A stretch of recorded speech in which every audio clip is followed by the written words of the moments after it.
Oh my gosh, that was so amazing. Thank you, Bill. Welcome everybody to Art and. This is a community filled with art, music, and inspirational stories from people all over the country. These are all people that are in my network or in my sphere that I'm so excited to share with everyone. Just a reminder, if you are new to Zoom, please mute yourself. If you want to make a comment or ask a question, use the chat box in the bottom of the screen. And for better viewing, if you go to the top right of your screen, choose the speaker view. So welcome everyone. That amazing song that you heard was written and performed by Bill Cornish. It's called The Days of Summer. And Bill is our first guest today. So welcome, Bill. Bill is a musician, composer, and keyboard extraordinaire. He currently resides in the suburbs of Chicago. And in addition to producing solo CDs, which are an eclectic blend of jazz, funk, orchestral, and world fusion, he recently composed the theme for a new syndicated show, Game Time, with Boomer Esiason. And he's the keyboardist for the jazz rock fusion project called The Odd Get Even, featuring Paul Gilbert and Bill Ray, who's a drummer, and I think he drummed for Ike Turner. Bill Yep. currently plays in an original power pop band called the Jay Gepner Band, and you can see him around the Chicago area. How you doing, Bill? I'm doing great. Thanks for having me Good. on. Yes, thank you for being here. And share with everyone how we know each other. Well, you had a band called Play-Doh Soul that you were singing for that had an opening for a keyboard player, and just kind of slid right in there, and that lasted for several years. Matter of fact, we were just trying to figure out how many years we actually had played together. Yep. I remember we started the band and we were in need of a keyboard player, and Anthony, who was the sax player in that band, said, I know a guy, I work with a guy. His name is Bill, he's a keyboard player. It's like, yeah, get him. So we had you in for a couple of gigs, and I'm like, oh my gosh, that's the guy. We got to have that guy.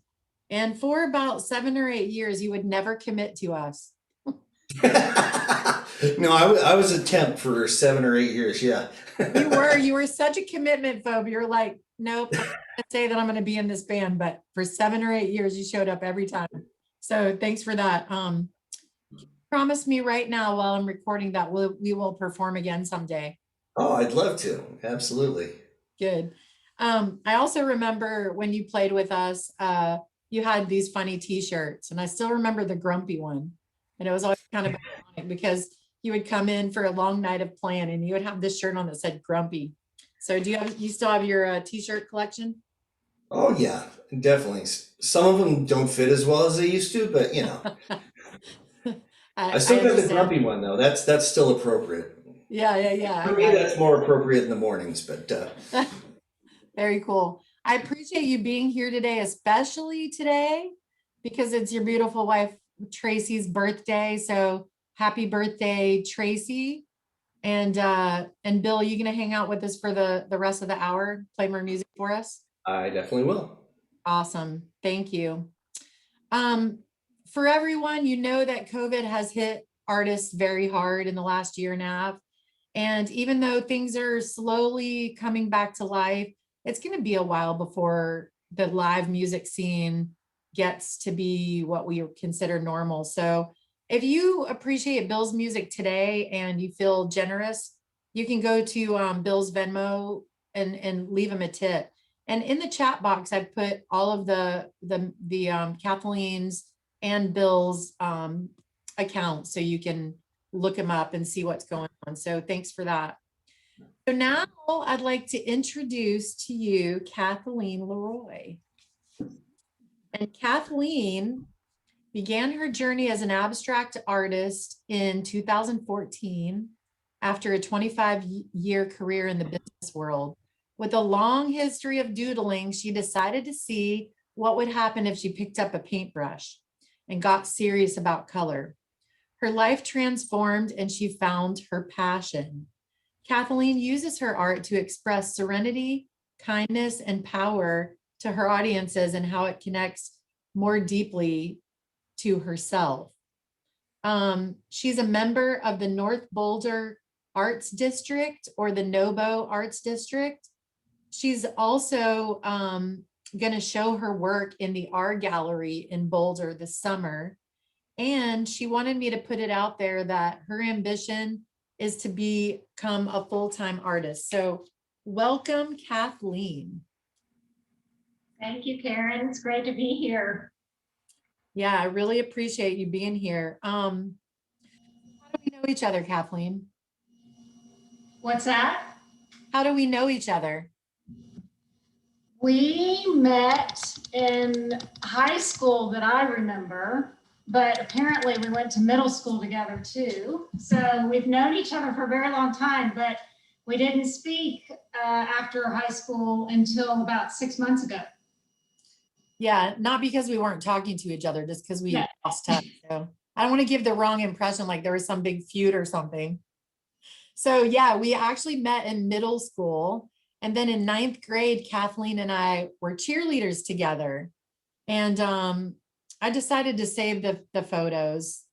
We don't need to show how much of babies we were at that age, but I remember having classes with you. I remember we had a class together called street law, and I still can't figure out what street law means, but maybe who knows. And but anyway, whenever I think of you, I always see your smile. It's like your smile is the thing that brings me back to us spending time together. So anyway, thank you for being here. Before you started painting, what did you do for work? You said you had a 25-year career in business, but tell everybody what you did. Well, that's a really long answer, but I kind of did a lot of different stuff in business, and I helped a lot of other people build businesses and make their dreams come true. And I also ended up getting a degree and a license in psychotherapy. So I did some of that, and business mainly, product development and marketing. And so just played around in all of that, made money that way. But it definitely was not what I was supposed to come here and do. I mean, it was okay to do it while I did, but it was really, I got into it because the year that I started college, my dad passed away and I didn't know what to do. And there wasn't, I didn't know how to make money. I didn't know what to do. And I asked somebody and they said, get a business degree. So I did that. But now after all these years, I've discovered that there was something much more interesting that was down in there. And it just took a long time to come out.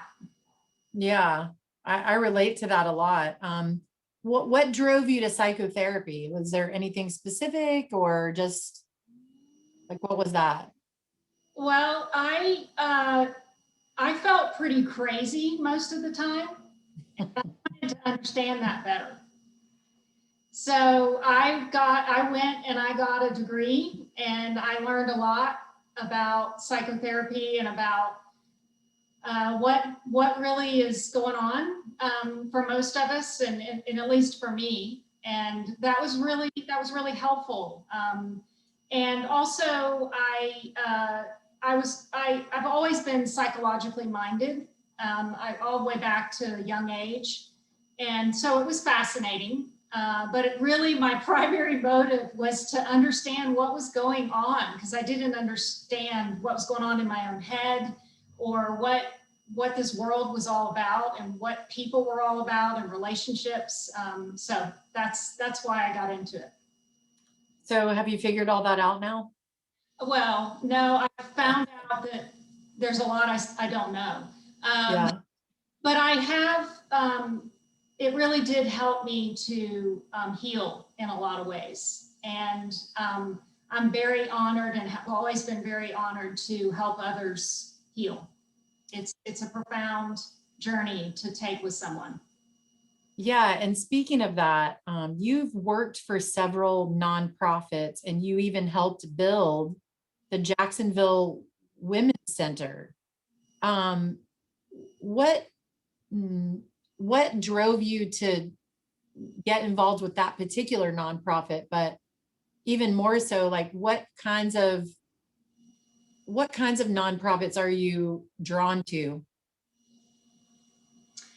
Well, what drew me to that one was, I was, my generation was kind of straddled between kind of what women, kind of one way that women were in the world, and then this new way was coming online. And I was a part of the generation that straddled that. And it was pretty confusing. Like, am I supposed to kind of do this more domestic role, or this, these roles that I could see women were doing that I admired in the world. But I also was beginning to see women kind of come out and do, work in different ways and just be more involved in careers outside the home. And so the Women's Center was a place for me to work all that out and really, Yeah. what is that, who am I? And who am I around that? And it helped because it was pretty confusing growing up with all that going on. I don't know if you can relate to that, Karen. Absolutely. I mean, the one thing was my parents, both my mom and my dad were, they definitely wanted me to go to college to get an education, and they definitely set me up to be independent, right? So I had my parents saying, you go get your degree, do this, make money, you'll be successful, you'll be fine. But then, like, I have a really good friend still today. Her mother, she's the same age as me. Her mother was like, go to college, find a husband, and make sure he's rich. So I totally relate to what you're saying on that. And our generation, was really torn. And I'm sure you still remember people that we went to school with, that some of them took the domestic route and some of them took the professional route. So it's kind of interesting. So, yeah. So flash forward to today, you now have a private practice and you're an artist. How do those two coexist? They work really well together because one of them is very intellectual and analytical and of the mind, analytical in a different kind of way when I say that. For me, the mind is endlessly fascinating. And so there's a lot of analytics that go into that process for me. And then art is just reaching a completely different part of my being. It's a way to reach into my soul and speak, express myself. So I'm sure they complement each other very well. Like I'm sure both help the other. But I'm excited to do more and more art, and that's where I'm headed. But I know that the psychotherapy also probably informs the art a lot, because there's a lot of emotion that's involved, and painting and being an artist is a very significant emotional process. So. Yeah, and I know you're also a self-taught artist. I'm a self-taught artist too, and something that I read a lot about, and Bill, I know you can relate to this too. There are those artists and musicians that are classically trained, professionally trained, whatever you want to call it. They're trained, and so they understand the theories, and they understand, like for art, color mixing, or color, how colors work together and how layering works and things like that. But then there's those people like me that purely paints by intuition. Is that's how you are too, right? And even further, you use your psychotherapy to sort of help guide you. Yeah. Yeah, definitely. I paint from intuition. Just about everything doesn't start until I'm standing in front of the canvas and I don't know what I'm going to do. Occasionally, I'll get a vision of something, but most of it is intuitive, and it's emotional. There's a lot, my feelings are coming out onto the canvas. I don't even know it. It's fascinating because I'll start a piece of work, and after it's done, I'll look at it and I'll have to go name it. So naming it is really a fun process. But what inevitably happens is the name will reflect something that I had just been going through in my life, or something that I had just been influenced by, or inspired by. And it's just, it's in there, and the unconscious is processing all the time. So Yeah. Yeah. That's really interesting. And when, just one more thing about that, when you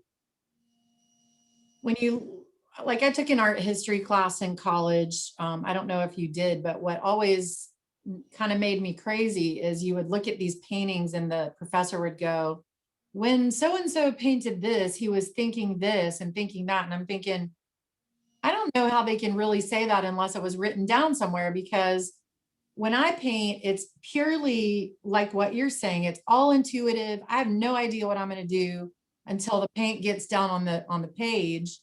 And then when it's done, I go, whoa, that reminds me of blah, blah, blah. So then when I name it, it might be from a current event, or it might be from a current, situation I'm in, or it may be really nothing.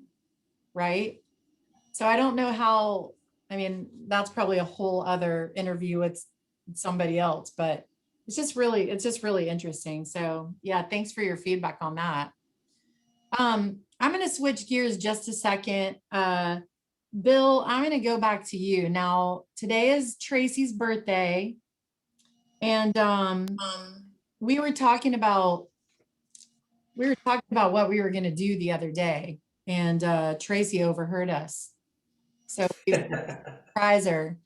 But I was asking you what song you were going to play for her birthday, and she said you wrote a song for her. And not only did you write a song for her, but she says you never play it for her. So I don't know what that's all about, but I'm going to ask you to play that song right now. Happy birthday, Tracy. And this song is aptly named Song for Tracy.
Oh my gosh, that's a beautiful. I hear the love. I hear the love. Um, if could you write a personalized song for somebody's significant other if they paid you, Bill? Yeah, I'd give it a shot. Do you normally write your music from like your own feelings and emotions, or like what inspires your music? It's pretty random. A lot of the time, the inspiration can come from an event. It can come from a sound. Um, Sometimes it's the blank canvas, and I don't know what's going to happen when I sit down too. So yeah, it comes from a lot of different directions. I love it. All of your music is just amazing. And just to remind everybody in the chat box, yeah, Bill's website is there, so you can listen to his music there. His music is, I mean, where is it? It's all over the place. Yeah, it's like on Spotify and Apple Music and all the normal places. Awesome. Well, thank you so much. So, Kathleen, back to you. What's the story of how you discovered painting? Well, um, so I was going through a really dark time in my life, and I had lost a lot. And it all by self-infliction. I had lost a lot, and how I like to say it is that I emptied my cup, and I did that. I did that through years of recovery, and when that cup finally got emptied because nothing that I had put in it or tried to make work was working. What appeared or what was left was painting. And I was living with my friend Lauren at the time. She's here with us. And she said, if you want, you can set up your easel in my kitchen because I would love to have a painter painting in my house. And she's really good at helping people know and explore their passions. So I was really lucky. I'm still lucky to have her in my life. Very close friend. And that's what was there. And I decided I wanted to learn about color more than anything. So I found a local artist here, Jackie Michelle, and because she's amazing with color. And I spent time with her and took classes from her. And that's how it all got started. It was about 5 or 6 years ago. And it's just been an adventure ever since. That's so cool. Tell us about the paintings that you have in front of you, one on your easel and one on your wall. So the one on the wall is pretty old. It's been around for a long time. For those of you that know my art, especially in the last couple of years, this is not quite what you would see. My art that's one thing that I'm very curious about. I kind of bounce around on subject, but this art was really fun, the one on the wall. And then the one that's coming out right now, I'm working on it. I want to change up my palette. I want to loosen things up a little bit. And part of that is probably because it's spring. And I just came out of I just did a collection. It's 12 pieces, and it's very, it's kind of representative of where I've been over the last year. And it's quite, I would say that it sort of bridges the spiritual and the relative human domain, or the inner and outer domains. And so that's what has been there. And I'm just ready to lighten up and brighten up. So. Very cool. So the 12 pieces that you just finished, are those on your website or where can we see those? They're on the website. They're also in a show right now, which I wanted to share a little bit about. I recently was asked to show my art in a business, and I was so excited. I didn't know what the business was. I just was so excited to have my art. And so I said yes. And then later I went back and looked up the business, and it's a funeral home. So, Oh my God. why would I want to put my art in? And it as that unfolded, a few things happened. One is that I remembered that I have some strange connection. I don't understand it. It's okay. I don't need to. But I had 3 different people in my life that died. This was after my father. I didn't know about my father, but 3 people afterwards, I knew before that they were going to die. I just knew it. I can't explain it. And so I felt like, you know what, my art is kind of in that spiritual relative transition. So it's perfect.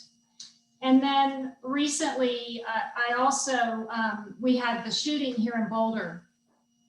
And I was not really able to show up in any way for that in person. Like it was very difficult for me to go to the scene because there's this big wall of flowers and all this stuff. And after one night, in the middle of the night, I woke up and I realized that my art was in the funeral home, and that the family and friends of the victims of that shooting and the victims of that shooting would be in that funeral home. So I'm thrilled that that's where my art is. And if it can lift anybody up, you know, in that process. And that was my way of showing up to that tragedy. Because I really couldn't even, you know, I'm a psychotherapist, but I didn't want to go down there and try to help that way. It was too much for me. Well, 2 things about that. First of all, what a tragedy in your own community. And you and I talked a little bit about that. But the first thing I want to say is, you know, when we experience death and when we're at some place like a funeral home, that's really, well, let me put it this way. When my grandmother died, we did her thing at a funeral home. And what I got from that was, why are we in this place that we've never been before, that she wasn't special to her? It just felt really unnatural. But it's also a place where healing can occur, and it should be a healing environment. So why wouldn't your art be there? That's a fantastic place for art in general, but especially your art because of the way you describe your art. The second thing I want to say about the tragedy in Boulder is, you told me a story about your son. He was going to go to that grocery store that day, right? Or he was there earlier. Tell that story if you don't mind. Well, he woke up, that's his grocery store. He lives not even a mile from it. And he woke up that morning and was planning his day. He was planning to go to the grocery store in the middle of the afternoon during his break from schoolwork. And instead, his roommate came up to him later that morning and said, "Hey, I'm going to the grocery store. Do you want to go with me?" So he went that morning, but he was planning on going to the grocery store somewhere around 2 or 3 in the afternoon, which is when it happened. Crazy. That's a crazy story.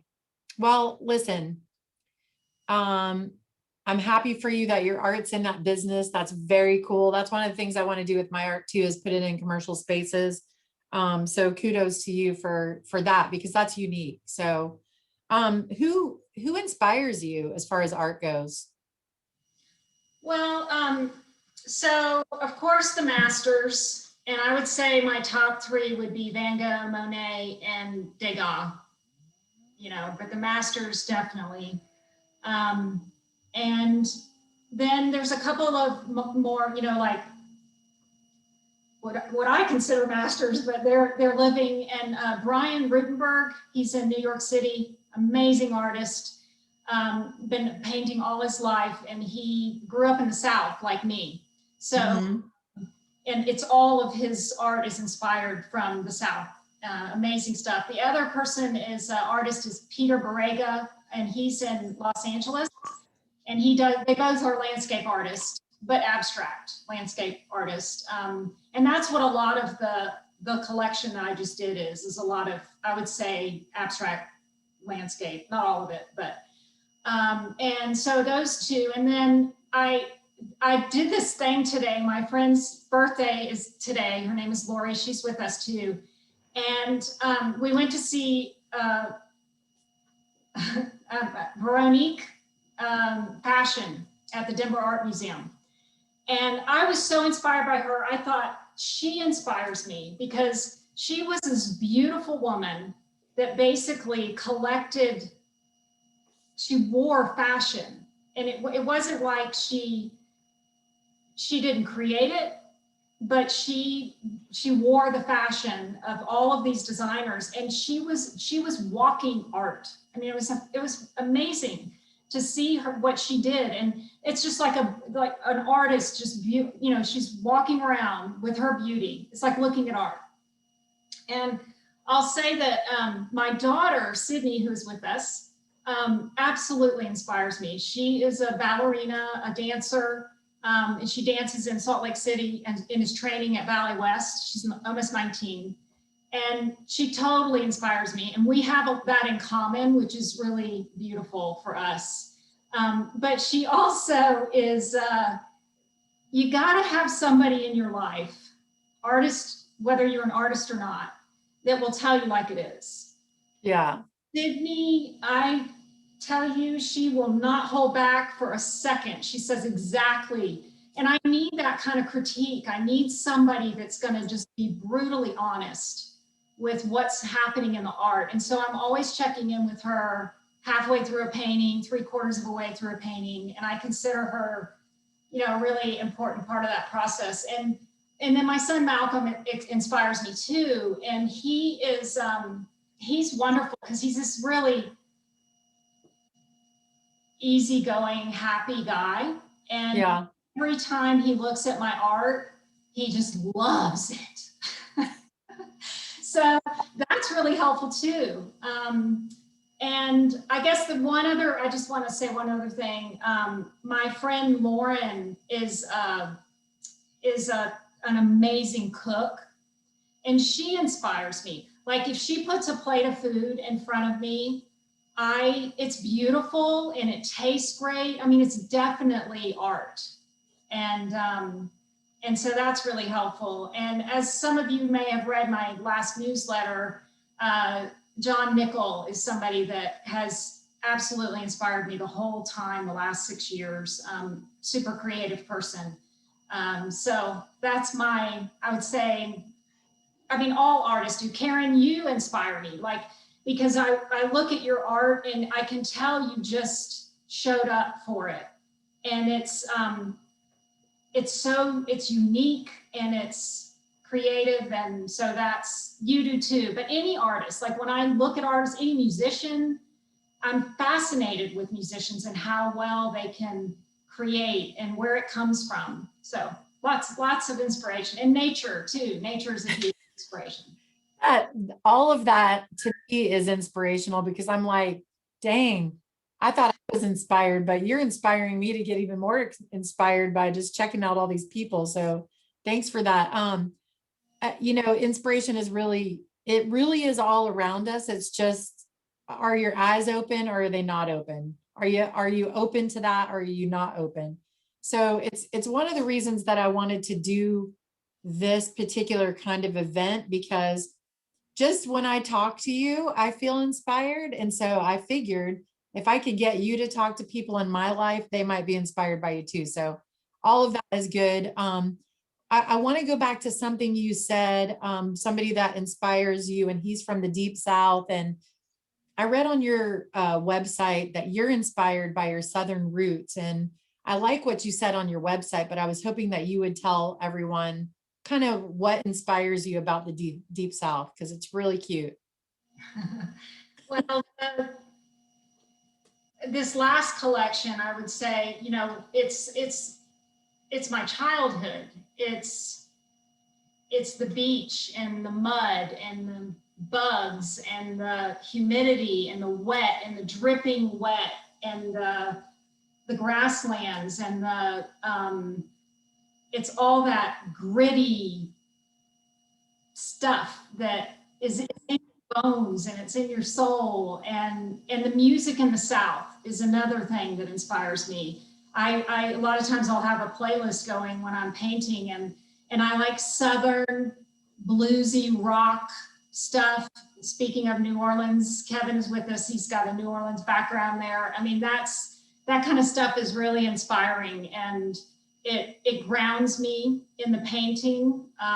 So that's kind of it. And you know, my work is kind of a combination between the South and the West, the big West, the big skies, the big plains, and the spaciousness. So it's an odd combination, but you can see it sometimes in my work. I have an idea. Why don't you call your paintings like Southwestern art? It's a joke. It's a bad Oh, got it. joke. Anyway, you actually touched on something I was going to ask you, which is about music. When I paint, music's got to be on, like, period. And some days it's, you know, Post Malone, and some days it's Southern rock, and some days it's, you know, jazz. I mean, it just really depends on my mood. So talk about music for you when you're going through your process. Yeah, sometimes I like it to be quiet. Hmm.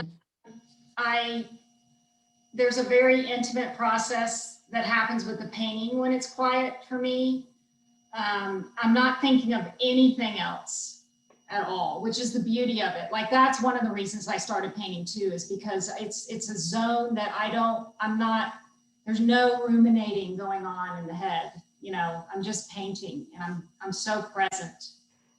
But when I do listen to music, I kind of across the board, the oldies, you know, Eric Clapton, Neil Young, and then I love the Avett Brothers right now. It's Yeah, they're so good. they're out of North Carolina. I grew up going to North Carolina and listening to that, you know, that mountain music from the East Coast. And then the Tedeschi Trucks Band is one of my favorite. They're out of, you know, Yeah. good, solid rock and roll blues music. And then I like, you know, Mandolin Orange is another one I listen to. So I do like that folksy kind of thing if I'm in the mood. We have a lot of great folk music out here in Colorado. And Big Head Todd is another one that I love. Good beat, yeah. Well, if you listen to Bill Cornish's music and you come up with a painting, will you show it to us? Absolutely, that's a great idea. Okay, awesome. You said making art brings me joy, and a painting's process connects me more deeply to myself. When I read that, I got a little teary-eyed, because as an artist, and as we just kind of talked about, for me, art is very emotional. It's an expression. It's like singing or crying or feeling elated. It's just emotion in a physical form. Tell me how you use painting as a way to get closer to yourself.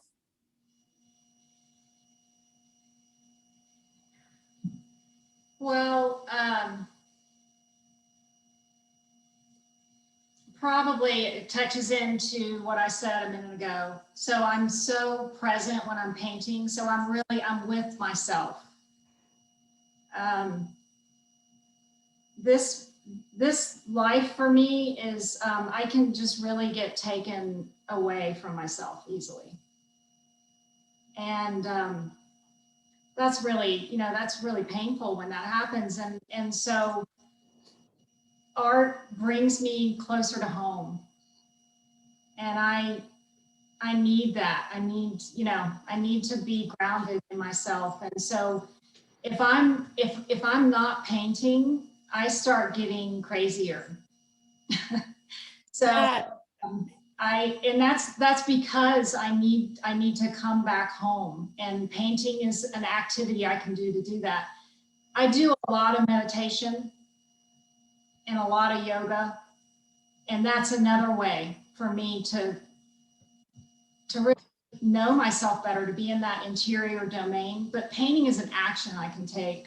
It's a creation process, and it's something I can give to the world.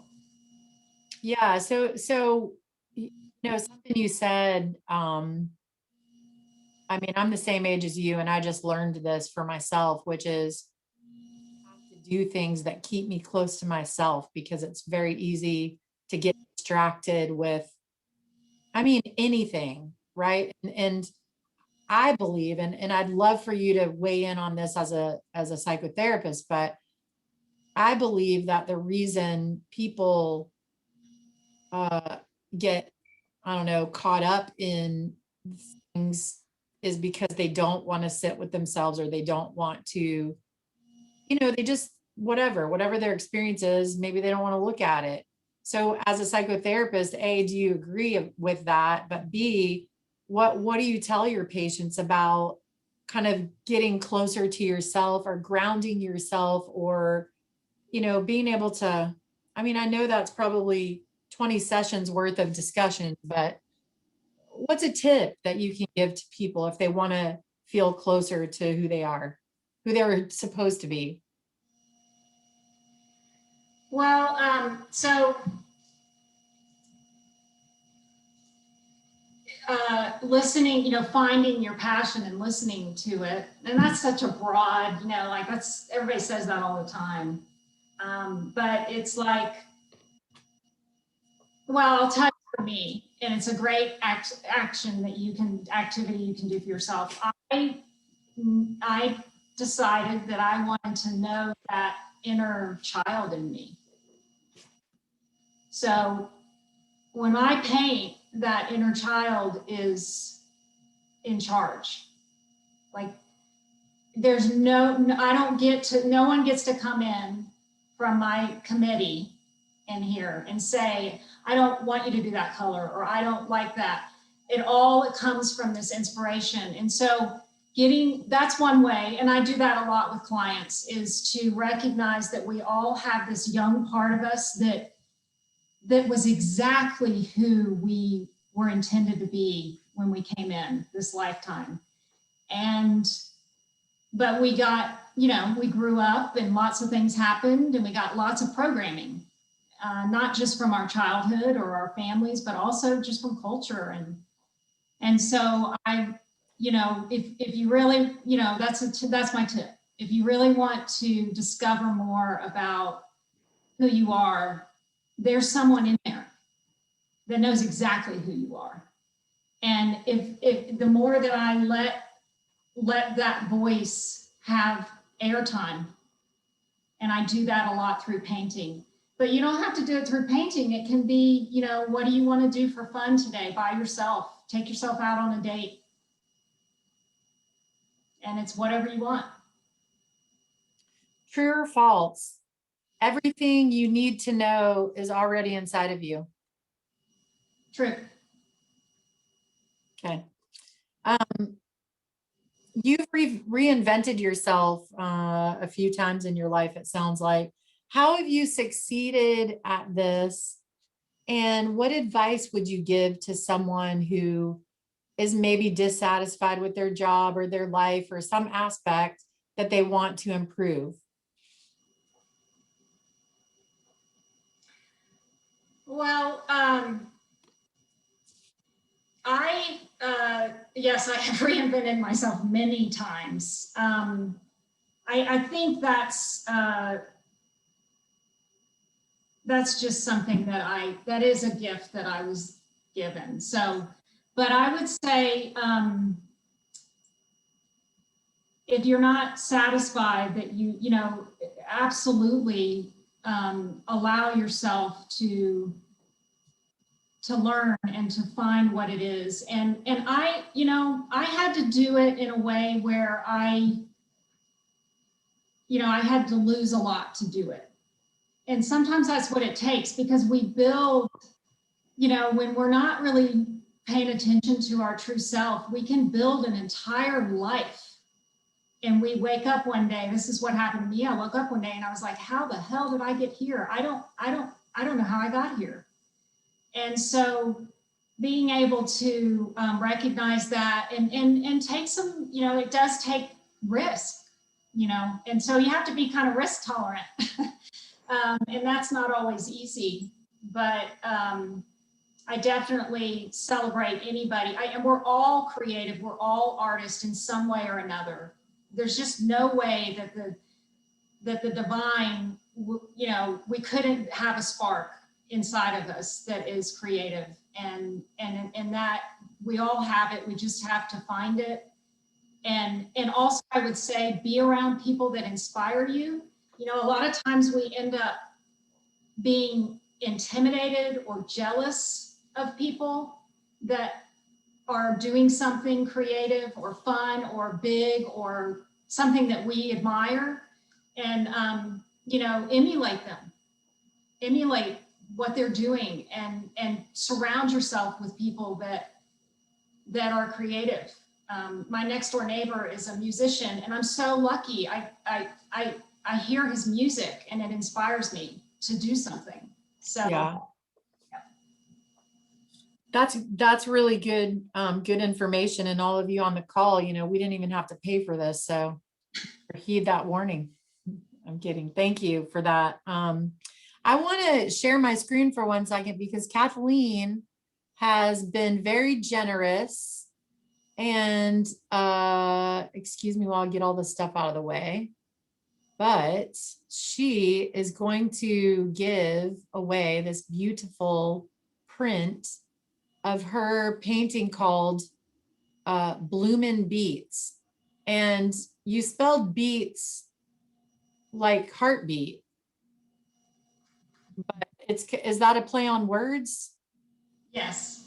Yeah, tell me about this painting, because lovely.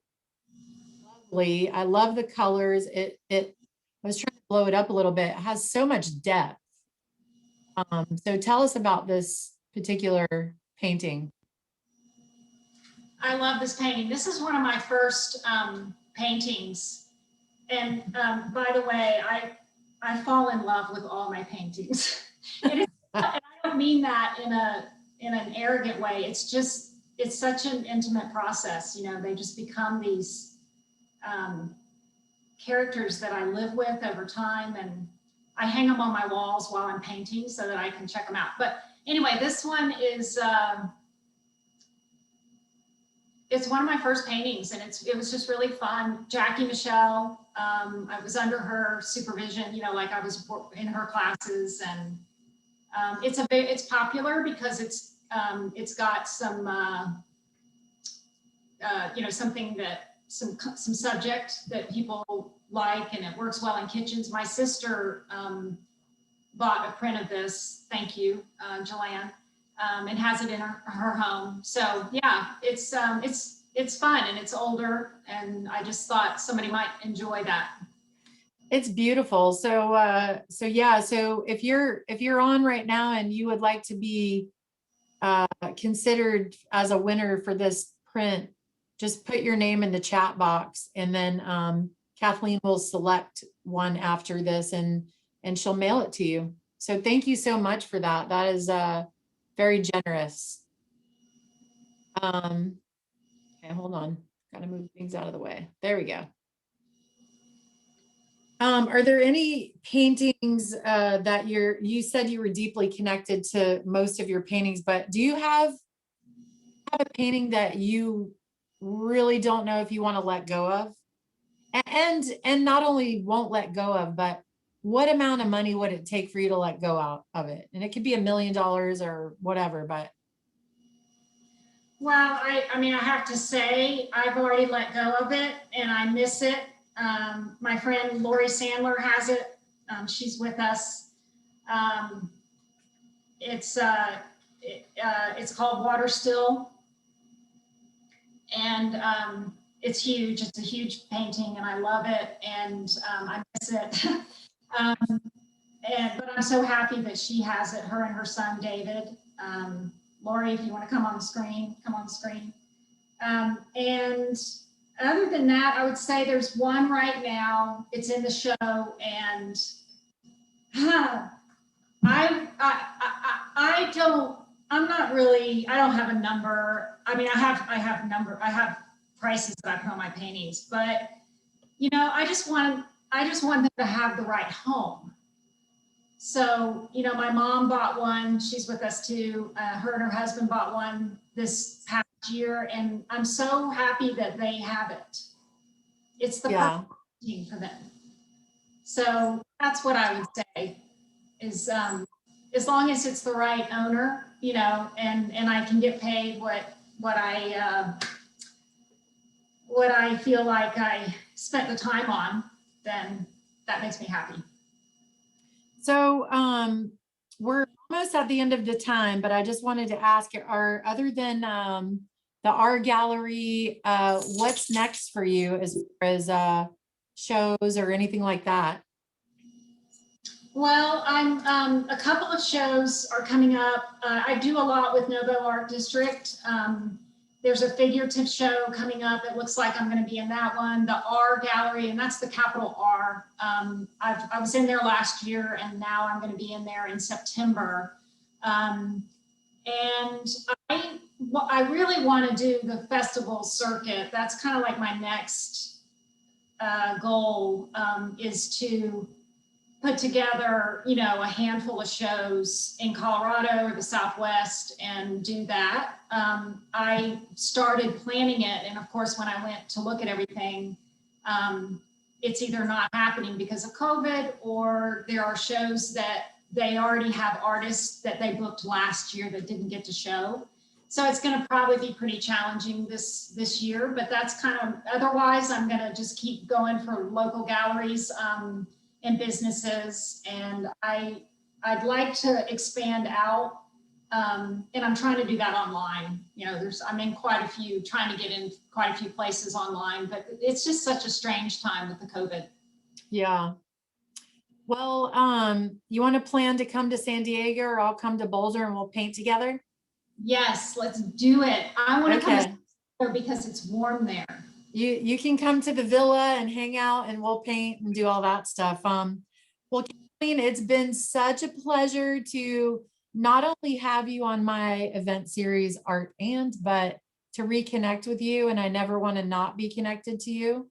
So thank you for that.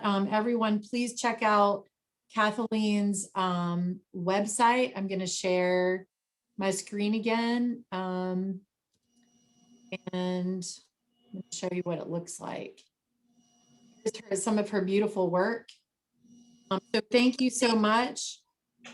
Also, Bill Cornish's website, check that out. He's got lots of music on his website. He also has what he's doing and you know where he's going to be, etc. Next month, we're going to have this event on May the 4th. So I know that's only about 3 weeks away.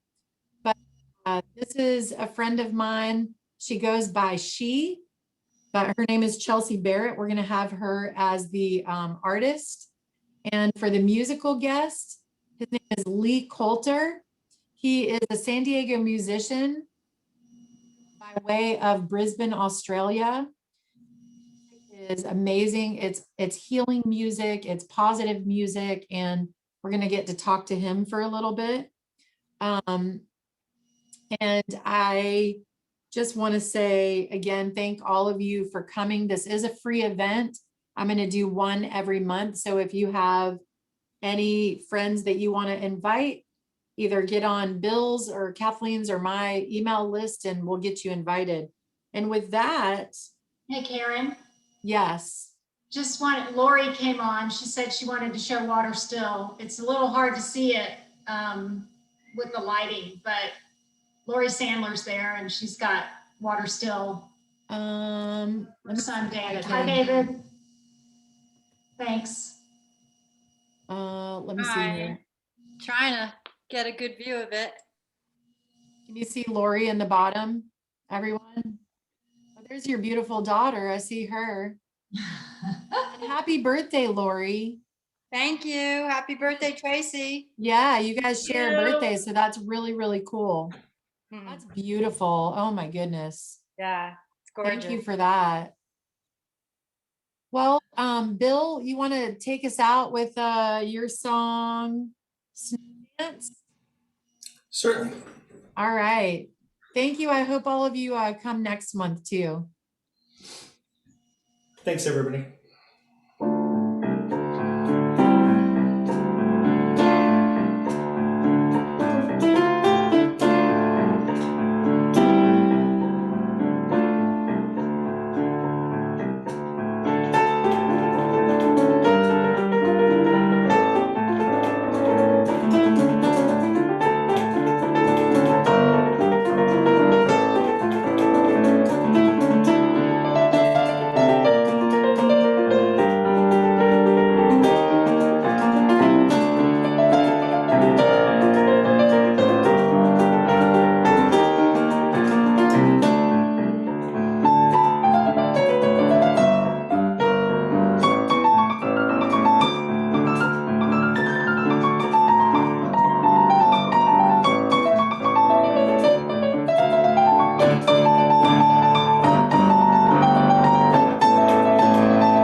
Yeah. Thank you so much. May 4th, look for an invite. We'll see everybody later. Bye. Bye, Katie. Bye. Thank you.